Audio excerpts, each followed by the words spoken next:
Matthew chapter 8 verse 10.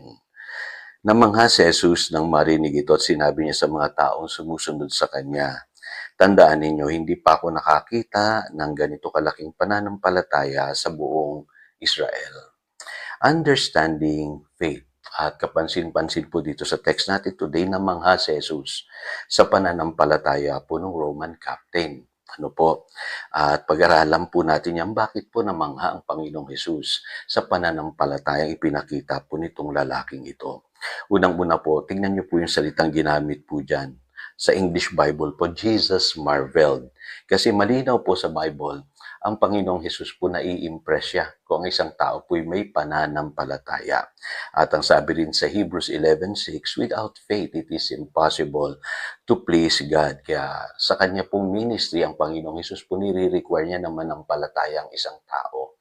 At kadalasan po nagtuturo siya about faith at nire-require niya yung mga sumusunod sa kanya at yung kanyang mga disciples na manampalataya. In fact, napapagalitan pa nga yung mga alagad sa kawalan nila ng pananampalataya.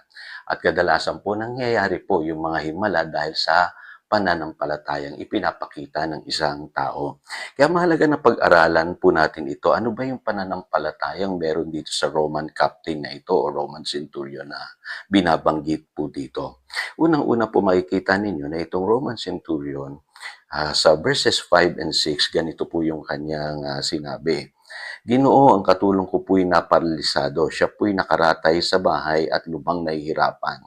Sabi po sa verse 7, sinabi ni Jesus, pupuntahan ko siya at magagalingin. Kita po ninyo, no? Kakaiba na yung isang mataas na may katungkulan sa buhay.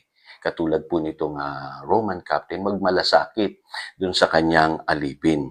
Alam niyo po, ang Panginoong Hesus po namumove po ng compassion.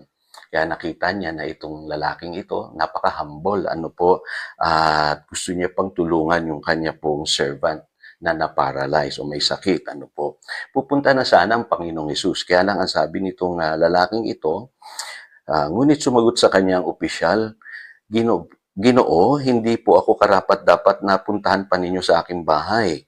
Sabihin lamang po ninyo at gagaling na ang aking katulong. Ako'y nasa ilalim ng mga nakakataas na pinuno at may nasasakupan ding mga kawal. Kapag inutusan ko ang isa pumunta ka roon, siya'y pumupunta. At ang isa naman, halika, siya'y lumalapit. Kapag sinabi ko sa aking alipin, gawin mo ito, ginagawa nga niya iyon. So, nandirito po yung revelation sa verses 8 and 9. Kasi ang pananampalataya po, hindi lang yung basta naniniwala lang tayo. Kailangan meron po tayong understanding.